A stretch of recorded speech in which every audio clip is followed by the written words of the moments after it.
Hi friends, welcome to my channel Kavitha Srinu blogs. అందరు ఎలా ఉన్నారు? బాగున్నారా? ఈరోజైతే నేను బీరకాయ పప్పు చేస్తున్నాను. ఎలా చేస్తానో చూడండి, బాగుంటుంది. ట్రై చేయండి. ఇప్పుడైతే నేను కందిపప్పు తీసుకుంటున్నాను, చూద్దాం.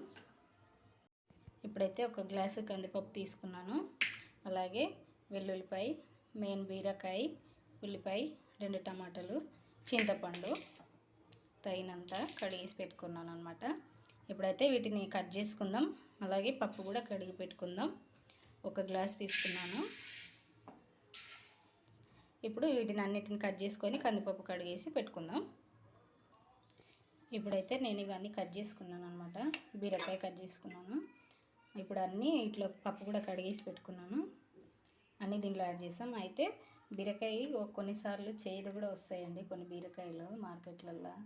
అందుకని మనము చిన్నది ఏదైనా చిన్న పీస్ తీసుకొని తిని టేస్ట్ చేస్తే స్వీట్గా ఉంటుంది అనమాట.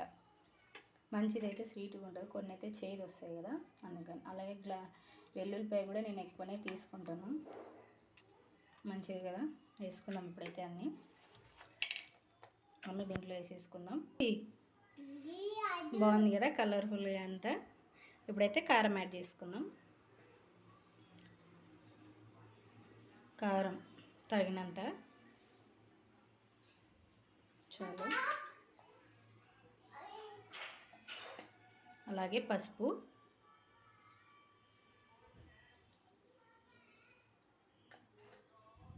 అలాగే కొంచెం ఆయిల్ వేసుకుందాము పొంగు రాకుండా ఉండడానికి. 4 డ్రాప్స్ అలాగా పొంగిపోకుండా ఉంటుంది అన్నమాట పప్పు. అలాగే వాటరు, పప్పు మునిగాలి కదా, కూరగాయలన్నీ ఉడకాలి కదా, అందుకని చూసి పోసుకోండి వాటర్ అయితే చాలు. ఇప్పుడు దీన్ని పొయ్యి మీద పెట్టేసుకుందాం. కుక్కర్ మూత పెట్టేసి ఒక 4 విజిల్ వస్తే పప్పు సాఫ్ట్గా ఉడికిపోతుంది అనమాట. ట్రై చేయండి, బీరకాయ పప్పు బాగుంటుంది అనమాట. ట్రై చేయండి ఒకసారి. ఇప్పుడైతే స్టవ్ అంటించుకుందాం. స్టవ్ అంటించుకుని కుక్కర్ అయితే పొయ్యి మీద పెట్టేసుకుందాం.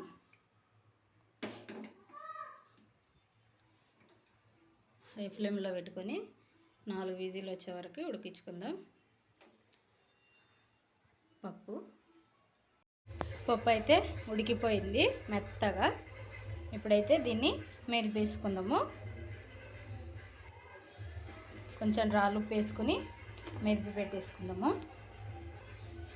ఈ వాటర్లో ఇలాగే సాల్ట్ వేస్తే ఇంకా ఊరిపోతాయండి వాటరు. ఈ వాటర్ అయితే వంపేసుకొని అప్పుడు కొంచెం మెదుపుకున్న తర్వాత రాళ్ళు వేసుకుందాము. వేసుకొని మెదిపితే సాఫ్ట్గా అవుతుంది అనమాట.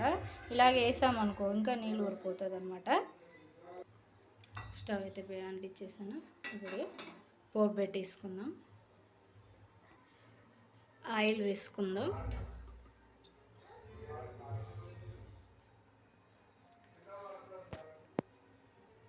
ఇప్పుడైతే పోపు గింజలు వేసుకుందాము. ఆయిల్ కాగింది. వెల్లుల్లి, ఎండుమిర్చి, కరివేపాకు వేసేసుకుందాం. ఇప్పుడు స్టవ్ కట్టేసుకుందాం. కాగిపోయింది.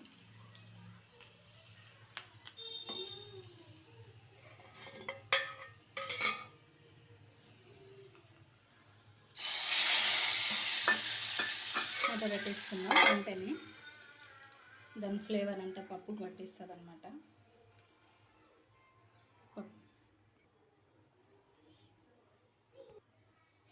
బీరకాయ పప్పు అయితే రెడీ అయిపోయింది. ఈ వీడియో మీకు నచ్చినట్లయితే లైక్ చేయండి, షేర్ చేయండి, సబ్స్క్రైబ్ చేయండి, అలాగే కామెంట్ కూడా చేయండి. పప్పు అయితే సూపర్గా ఉంటుంది, ట్రై చేయండి. Bye friends.